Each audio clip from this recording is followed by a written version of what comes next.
Di sebuah desa di pinggiran kota, ada keluarga kecil yang terdiri dari Pak Manto, Ibu Sri, dan anak perempuan mereka bernama Sari. Mereka tinggal di sebuah rumah kayu kecil yang sudah tua, dikelilingi oleh sawah dan hutan yang seolah menjadi saksi bisu perjuangan hidup mereka. Desa itu tenang, namun kehidupan keluarga Manto jauh dari kemewahan. Setiap hari mereka berjuang untuk memenuhi kebutuhan hidup yang serba pas-pasan. Pak Manto berusia 40 tahun, ia tulang punggung keluarga. Tubuhnya yang kurus dan tangan yang kasar menggambarkan kerja kerasnya sehari-hari. Ia mencari rumput di pinggir hutan untuk pakan beberapa ekor kambing milik seorang majikan yang membayar jasanya dengan upah yang tak seberapa. Meskipun penghasilannya kecil, Manto selalu berusaha untuk membawa pulang sesuatu untuk keluarganya, walaupun hanya sekantong kecil beras. Walau begitu, Bu Sri selalu mendukung suaminya. Ia mengurus rumah dan mengelola sedikit ladang di belakang rumah mereka. Di ladang itu, Sri menanam singkong, kangkung, dan cabai untuk kebutuhan sehari-hari. Ia dikenal sebagai perempuan yang sabar dan penuh kasih sayang, terutama kepada putri mereka, Sari. Sari adalah anak satu-satunya mereka yang berusia 17 tahun. Meskipun hidup dalam serba kekurangan, Sari tumbuh menjadi anak yang rajin dan penurut. Ia membantu ibunya di ladang, mencuci pakaian, dan mengurus pekerjaan rumah. Namun di balik kesibukannya, Sari seringkali merasa iri ketika melihat teman-temannya di desa memakai baju bagus. Meski begitu, ia tidak pernah mengeluh. Sari selalu berusaha tersenyum dan bersyukur atas apa yang dimilikinya. Kehidupan keluarga ini sederhana namun penuh dengan perjuangan. Setiap hari adalah tantangan baru untuk dihadapi. Ketika pagi tiba, Manto berangkat ke hutan membawa sabit dan keranjang besar untuk mencari rumput.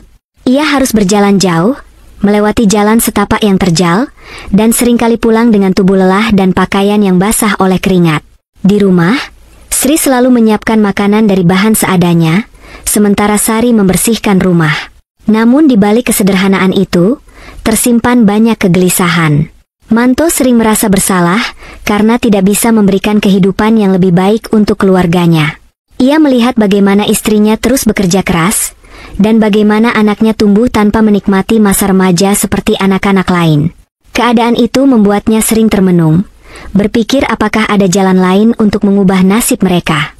Meskipun Sri tidak pernah mengeluh di hadapan suaminya, seringkali ia merasa cemas tentang masa depan anaknya. Ia ingin Sari bisa melanjutkan sekolah dan mendapatkan kehidupan yang lebih baik. Namun biaya sekolah semakin mahal, dan penghasilan mereka nyaris tidak cukup untuk kebutuhan sehari-hari. Ia hanya bisa berdoa agar Tuhan memberikan jalan keluar bagi keluarga kecilnya. Sementara itu, Sari tumbuh menjadi gadis yang pintar. Ia seringkali duduk di bawah pohon mangga di depan rumah mereka, membayangkan masa depan yang cerah. Ia bermimpi suatu hari bisa menjadi guru dan membantu orang-orang di desanya. Namun ia sadar bahwa mimpi itu terasa jauh, mengingat keadaan keluarganya yang serba kekurangan. Dan meskipun hidup dalam keterbatasan, keluarga ini tetap berusaha menjaga keharmonisan. Manto dan Sri selalu mengajarkan Sari untuk hidup jujur, menghormati orang lain, dan tidak menyerah pada keadaan. Mereka percaya bahwa kerja keras dan doa suatu hari akan membuahkan hasil. Tetapi kesulitan yang mereka hadapi mulai menggerogoti semangat Manto. Ia merasa beban hidup semakin berat, terutama ketika musim panen gagal atau kambing-kambing yang ia urus jatuh sakit. Suatu ketika, ia bahkan berpikir untuk merantau ke kota, tetapi selalu ia urungkan karena tidak ingin meninggalkan keluarganya. Sri yang melihat perubahan pada suaminya, hanya bisa berusaha memberikan dukungan. Ia mencoba menyemangati Manto dan meyakinkannya bahwa rezeki akan datang pada waktunya. Namun tidak bisa dipungkiri, bahwa keduanya merasa cemas akan keadaan ini. Sore itu, langit mendung mulai menyelimuti di atas desa. Awan hitam pekat berarak cepat, seolah badai besar akan datang.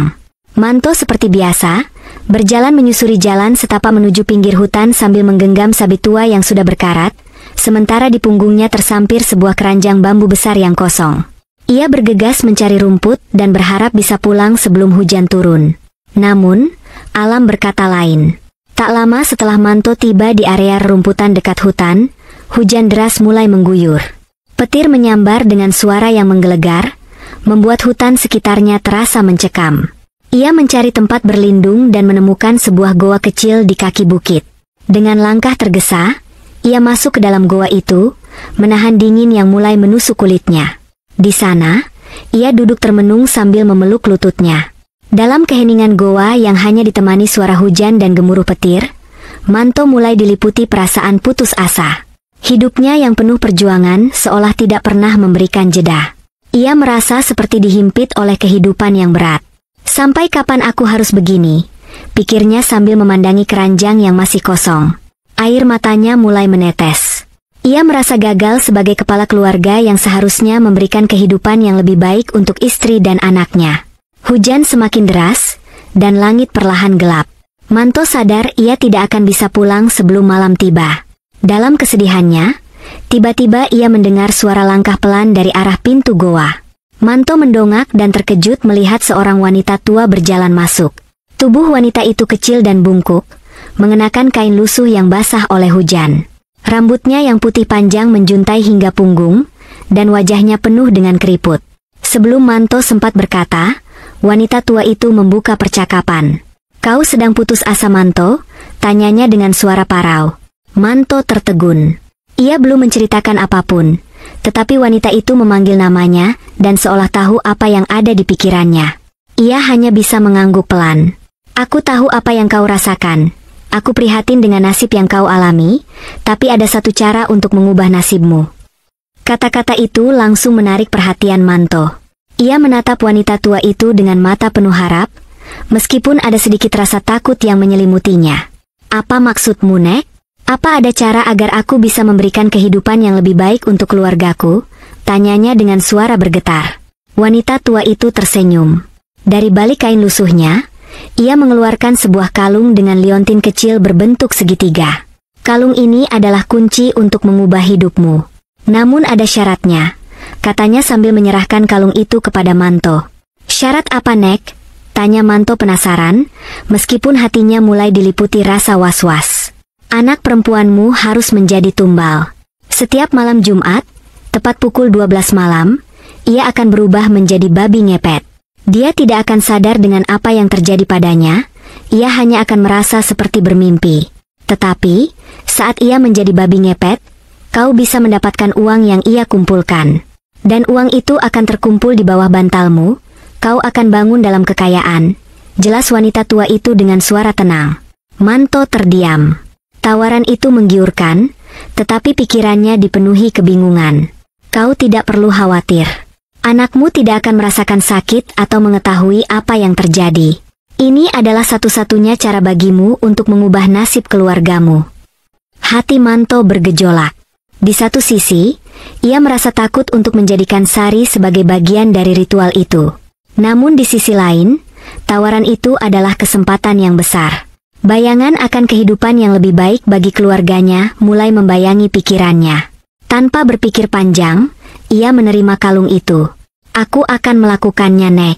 Aku ingin keluargaku hidup layak," katanya dengan suara mantap, meskipun hatinya masih ragu. Wanita tua itu tersenyum puas. "Tapi ingat, jangan pernah ceritakan ini kepada siapapun, bahkan istrimu. Nasibmu kini ada di tanganmu sendiri," katanya sebelum perlahan-lahan, lalu berjalan pergi dan menghilang ke dalam gelapnya malam. Manto menggenggam kalung itu erat-erat sambil berjalan pulang ke rumah setelah hujan mulai reda. Malam itu terasa dingin setelah Manto pulang basah kuyup karena hujan. Suara jangkrik yang biasanya menenangkan kini terasa mencekam bagi Manto. Di tangannya, ia menggenggam kalung jimat yang diberikan oleh wanita tua di goa. Kilauan liontin segitiga di bawah cahaya lampu minyak, seolah memantulkan bayangan dari pergulatan batinnya. Manto duduk di sudut ruangan, memandang Sri yang tengah merapikan tikar di lantai. Pandangannya kemudian beralih kepada Sari yang sedang menyisir rambutnya di dekat jendela. Gadis itu tampak polos, tidak menyadari bahwa hidupnya sebentar lagi akan berubah selamanya. Manto menghela napas panjang, hatinya diliputi rasa bersalah, tetapi pikirannya dipenuhi oleh imajinasi akan kehidupan yang lebih baik. "Pak, kenapa dari tadi diam saja?" tanya Sri, memecah keheningan. "Tidak apa-apa, Bu," jawab Manto singkat. Ia berusaha mengalihkan pandangan, tidak ingin istrinya melihat keresahan di wajahnya. Ketika malam semakin larut, Manto mendekati Sari yang bersiap tidur. Ia menggenggam kalung jimat itu erat-erat, mencoba meyakinkan dirinya bahwa ini adalah keputusan yang benar. "Sari, ayah punya sesuatu untukmu," katanya sambil memperlihatkan kalung itu. Sari menatap kalung itu dengan heran. "Apa ini ayah?" tanyanya, sambil mengambil kalung itu. "Ini hadiah untukmu. Ayah ingin kamu selalu memakai ini. Kalung ini akan melindungimu," jawab Manto, sambil menutupi kegugupannya. Sari tersenyum tipis. Ia tidak pernah mendapatkan hadiah sebelumnya, apalagi dari ayahnya. Dengan senang hati, ia menerima dan langsung mengenakannya di leher. "Terima kasih ayah," ucapnya dengan suara lembut sebelum berbaring di atas tikar. Namun, hati Manto justru semakin berat. Setelah memastikan Sari tidur, ia kembali duduk di ruang utama. Dalam kesunyian malam, ia memandangi langit-langit rumahnya. Bayangan wanita tua itu muncul dalam pikirannya, mengingatkannya akan perjanjian yang telah ia buat. Tepat pukul 12 malam, sesuatu yang aneh mulai terjadi. Di dalam tidurnya, tubuh Sari perlahan berubah. Rambut hitam panjangnya rontok, digantikan bulu kasar berwarna hitam. Wajahnya berubah, hidungnya memanjang menjadi moncong, dan tubuhnya mengecil hingga menyerupai seekor babi. Proses itu terjadi tanpa suara, seperti sihir.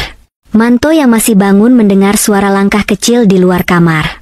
Ia mengintip dan melihat seekor babi keluar dari pintu rumah. Ia tahu itu adalah Sari. Perasaan takut dan cemas bercampur menjadi satu.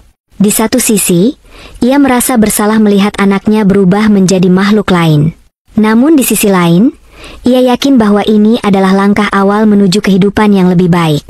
Babi itu menghilang ke dalam kegelapan malam. Manto menunggu di ruang utama dengan gelisah, berharap ritual itu berhasil. Ketika babi kembali menjelang subuh, Sari kembali ke tempat tidurnya dan perlahan berubah menjadi manusia tanpa sadar apa yang terjadi. Ketika pagi tiba, Manto memeriksa di bawah bantal Sari. Ia menemukan setumpuk uang pecahan 100.000 yang tidak pernah ia lihat sebelumnya. Tangannya bergetar saat memegang uang itu. Ini adalah kenyataan, wanita tua itu benar-benar nyata. Malam demi malam Jumat berikutnya, ritual itu terus berulang.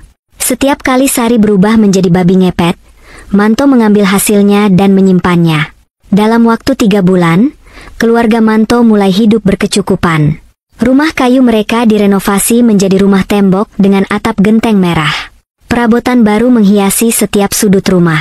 Sri dan Sari yang sebelumnya hanya mengenakan pakaian sederhana kini, memiliki pakaian baru dan bagus. Namun kebahagiaan itu tidak sepenuhnya dirasakan oleh Sari. Ia sering bermimpi aneh setiap malam Jumat. Berlari di tengah kegelapan, merasa seperti ada yang mengejarnya.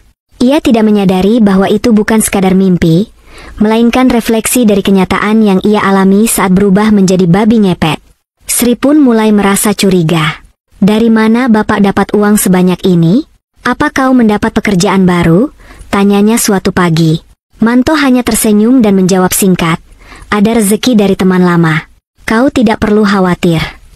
Sri yang tidak ingin memperpanjang pembicaraan akhirnya menerima jawaban itu, meskipun hatinya masih bertanya-tanya. Kekayaan keluarga Manto mulai menarik perhatian warga desa. Banyak yang bertanya-tanya bagaimana keluarga yang sebelumnya miskin mendadak hidup berkecukupan. Namun hal yang lebih mengganggu adalah keluhan warga tentang uang mereka yang sering hilang secara misterius setiap malam Jumat. Warga desa mulai merasa tidak aman. Mereka berkumpul untuk membahas kejadian ini dan sepakat untuk melakukan ronda setiap malam Jumat. Di sisi lain, Sari semakin sering merasa tubuhnya lemas setiap Sabtu pagi. Ia tidak tahu bahwa setiap kali ia berubah menjadi babi ngepet, energinya terkuras. Meskipun merasa bersalah, Manto terus melanjutkan ritual itu. Baginya, kekayaan yang telah ia capai adalah bukti bahwa pengorbanannya tidak sia-sia. Desa yang biasanya tenang kini dipenuhi oleh bisik-bisik kecurigaan. Para warga semakin sering kehilangan uang secara misterius, terutama setiap malam Jumat. Beberapa warga bahkan mengaku kehilangan uang dalam jumlah besar yang disimpan di tempat tersembunyi. Isu bahwa ada pencuri misterius atau praktik ilmu hitam mulai menyebar dari satu rumah ke rumah lain. Di tengah keresahan itu, perhatian warga mulai tertuju pada keluarga Manto. Mereka heran bagaimana keluarga yang sebelumnya hidup dalam kesederhanaan kini tiba-tiba berubah drastis. Rumah kayu tua mereka telah berganti menjadi bangunan megah dengan dinding beton, dan Manto, yang sebelumnya hanya bekerja sebagai pencari rumput, kini terlihat santai tanpa terlihat sibuk seperti biasanya. Tidak masuk akal, dari mana mereka mendapatkan uang sebanyak itu, ujar salah satu warga saat berkumpul di balai desa. Jangan-jangan mereka pelakunya. Mungkin mereka menggunakan ilmu hitam. Tambah yang lain, suaranya penuh emosi. Kecurigaan warga semakin memuncak ketika Manto selalu menolak untuk ikut ronda malam Jumat dengan alasan kelelahan. Sikapnya yang enggan ikut ronda justru semakin menambah kecurigaan warga. Keputusan warga untuk melakukan ronda besar-besaran pada malam Jumat Kliwon disepakati. Mereka berjanji untuk menangkap pelaku yang selama ini mencuri uang mereka. Malam itu, beberapa pria desa bersiap dengan membawa tongkat dan bahkan parang untuk berjaga-jaga. Di sisi lain, di rumah Manto suasana terasa tegang. Manto duduk di ruang tengah dengan gelisah. Ia tahu malam itu adalah malam Jumat Kliwon, waktu di mana Sari akan kembali berubah menjadi babi ngepet. Namun dengan adanya ronda besar-besaran, ia merasa khawatir bahwa sesuatu yang buruk akan terjadi. Sari yang tidak menyadari apa-apa, sudah tertidur dengan kalung jimat itu masih menggantung di lehernya. Ketika jarum jam menunjukkan pukul 12 malam, proses yang sama kembali terjadi. Tubuh Sari perlahan berubah menjadi seekor babi dengan bulu hitam lebat. Tanpa suara, babi itu keluar dari rumah dan mulai berkeliaran mencari mangsa. Namun kali ini keberadaannya tidak luput dari pengawasan warga yang sedang ronda. Salah seorang warga melihat bayangan seekor babi berlari di kegelapan dan langsung memberitahu yang lain. "Ada babi, ayo kejar," teriaknya. Warga dengan senter dan senjata di tangan langsung bergerak mengejar babi itu. Suasana malam yang sunyi berubah menjadi hiruk-pikuk. Babi itu berlari kencang, mencoba kembali ke rumah Manto, tetapi warga yang marah semakin dekat. Di tengah pengejaran, babi itu terpojok di sebuah sudut jalan. Dengan penuh emosi, warga mengepung dan menangkapnya. Mereka berteriak kegirangan, mengira telah menangkap pelaku pencurian yang selama ini mereka cari. Setelah menangkap babi itu, warga membawanya ke balai desa. Mereka berencana menyembelih dan memasaknya sebagai babi guling. Suasana balai desa ramai dengan warga yang merasa puas telah menangkap pencuri. Namun, sesuatu yang aneh mulai terjadi saat mereka bersiap untuk menyembelih babi itu. Ketika tubuh babi itu diletakkan di atas tumpukan kayu bakar dan api mulai dinyalakan, perubahan yang mengerikan mulai terlihat. Di tengah panasnya api, kepala babi itu perlahan berubah. Rambut hitam panjang mulai tumbuh dari kepala babi, dan wajahnya berubah menjadi wajah manusia. Para warga yang melihat perubahan itu langsung terdiam. Kengerian terpancar di wajah mereka saat mereka menyadari bahwa kepala babi itu menyerupai wajah seorang gadis. Wajah Sari, anak Pak Manto. "Ini bukan babi biasa," teriak salah satu warga dengan suara bergetar. "Astaga, ini seperti wajah manusia," teriak yang lain sambil mundur ketakutan. Di saat yang sama, Manto terbangun dari tidur dengan firasat buruk. Ia segera memeriksa kamar Sari dan mendapati anaknya tidak ada di sana. Hatinya langsung diliputi kepanikan. Ia keluar rumah dan mendengar ada keramaian dari arah balai desa, suara gaduh yang terdengar dari kejauhan. Ketika sampai di sana, ia melihat warga berkumpul di sekitar tubuh babi yang berubah menjadi sosok setengah manusia. Manto langsung mengenali wajah itu adalah Sari. "Berhenti, itu anakku," teriak Manto dengan suara yang mengguncang seluruh balai desa. Warga yang kaget mendengar teriakan itu menoleh ke arahnya. Beberapa dari mereka langsung menyadari apa yang terjadi. "Jelaskan Manto, apa maksudmu?" Dengan air mata yang mengalir deras, Manto akhirnya mengakui segalanya. Ia menceritakan bahwa dirinya telah mengorbankan Sari untuk menjadi babi ngepet demi kekayaan. Pengakuannya membuat warga terdiam. Sebagian besar di antara mereka tidak percaya bahwa seorang ayah bisa melakukan hal seperti itu pada anaknya sendiri. Namun penyesalan Manto datang terlambat. Tubuh Sari yang masih setengah babi, terbaring di atas kayu bakar tidak lagi bernyawa. Perubahan itu menjadi bukti terakhir dari keputusan tragis yang telah ia buat. Warga yang sebelumnya penuh amarah kini diliputi rasa takut dan iba. Namun, pengakuan Manto menjadi puncak dari tragedi yang menghancurkan. Kekayaan yang ia dapatkan selama ini tidak lagi berarti apa-apa dibandingkan kehilangan anaknya. Warga desa, yang awalnya marah, kini mulai merasa bersalah karena membakar Sari hidup-hidup. Namun, rasa kasihan itu tidak bisa menghapus kenyataan bahwa keputusan Manto telah menghancurkan keluarganya sendiri. Malam itu menjadi malam yang akan selalu dikenang oleh desa tersebut. Malam ketika keserakahan dan keputusasaan membawa kehancuran yang tak terelakkan. Malam mencekam di balai desa mulai mereda, tetapi suasana masih penuh dengan kebingungan dan ketegangan. Tubuh Sari yang setengah berubah menjadi manusia, membuat warga dilanda rasa takut dan penyesalan. Orang-orang yang sebelumnya penuh semangat menangkap babi pencuri, kini memandang tubuh itu dengan ngeri, menyadari bahwa mereka hampir melakukan sesuatu yang tidak termaafkan. Manto berdiri di depan warga dengan tubuh gemetar. Ia memeluk tubuh Sari yang sudah tidak bernyawa. Air matanya mengalir deras, tetapi rasa bersalah yang menghancurkan tidak bisa dihapus hanya dengan tangisan. Sri yang datang menyusul setelah mendengar kegaduhan, langsung berteriak histeris begitu melihat anaknya terbaring di atas kayu bakar. "Apa yang terjadi? Apa yang kalian lakukan pada anakku?" teriak Sri sambil memeluk tubuh Sari. Manto hanya bisa tertunduk. Tidak ada yang bisa ia katakan untuk membela dirinya. Akhirnya, setelah beberapa saat, ia mengumpulkan keberanian untuk menjelaskan segalanya kepada Sri dan seluruh warga. Dengan suara yang bergetar, Manto menceritakan kembali bagaimana ia bertemu dengan wanita tua di goa pada hari hujan deras itu. Ia mengungkapkan semua perjanjian yang ia buat untuk mendapatkan kekayaan dengan mengorbankan anaknya sebagai tumbal babi ngepet.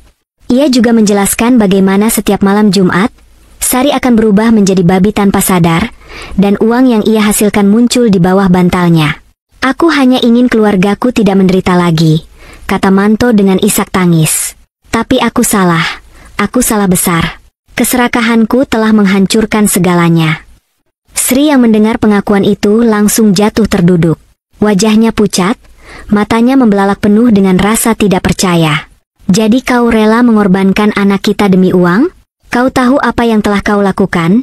jerit Sri dengan suara yang pecah. Warga yang mendengar cerita itu terdiam, tetapi ekspresi mereka berubah menjadi marah dan miris. Mereka tidak percaya bahwa seorang ayah bisa melakukan perbuatan sekejam itu pada darah dagingnya sendiri. Beberapa dari mereka mulai berteriak, menuntut agar Manto dihukum atas perbuatannya. Di tengah suasana itu, kepala desa maju ke depan kerumunan. Ia memandang Manto dengan tajam sebelum berbicara dengan suara yang tegas. "Manto, perbuatanmu tidak hanya menghancurkan keluargamu sendiri, tetapi juga meresahkan seluruh warga desa. Kekayaan yang kau dapatkan berasal dari mencuri rezeki orang lain. Kau telah melanggar kepercayaan kita," katanya. Kepala desa mengatakan bahwa hukuman untuk Manto sangat berat atas kejadian ini. Beberapa warga mendukung agar Manto diusir dari desa. Semua warga setuju bahwa Manto tidak bisa dibiarkan begitu saja setelah perbuatannya ini. Sementara warga sibuk membahas apa yang harus dilakukan, Sri hanya bisa duduk memeluk tubuh Sari. Air matanya terus mengalir tanpa henti. Hatinya hancur melihat kenyataan bahwa suaminya, yang seharusnya melindungi keluarga, justru menjadi penyebab kehancuran mereka. Sri merasa kehilangan segalanya. Anak semata wayangnya telah tiada, dan suaminya yang ia percaya selama ini ternyata memiliki sisi kelam yang tidak pernah ia bayangkan. Ia tidak tahu harus berbuat apa atau kemana harus pergi. "Kenapa kau tega melakukan ini, Manto? Apa salah anak kita sampai dia harus menanggung semua ini?" katanya dengan suara yang lemah. Manto hanya bisa terdiam. Tidak ada kata-kata yang cukup untuk membela dirinya. Pengungkapan kejadian malam itu tidak hanya menghancurkan keluarga Manto, tetapi juga meninggalkan luka mendalam bagi seluruh desa. Warga yang selama ini hidup damai, harus menghadapi malapetaka yang begitu besar. Sebagian besar warga merasa bersalah karena membakar Sari tanpa mengetahui kebenarannya.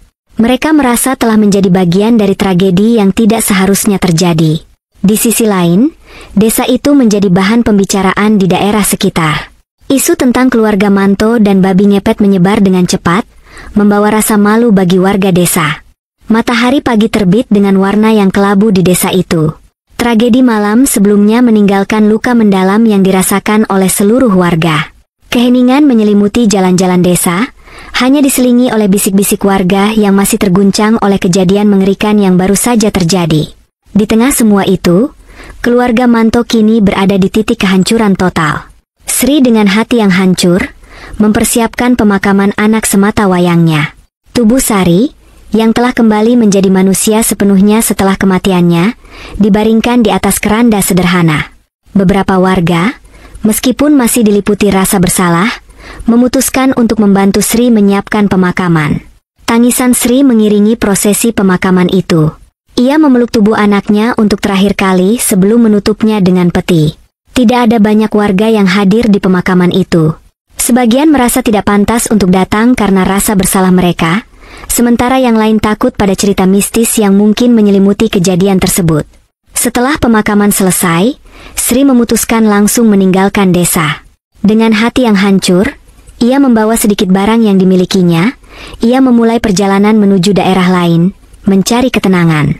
Ia tidak ingin terus hidup dalam bayang-bayang masa lalu yang kelam. Sementara itu, Manto merasakan beban penyesalan yang luar biasa.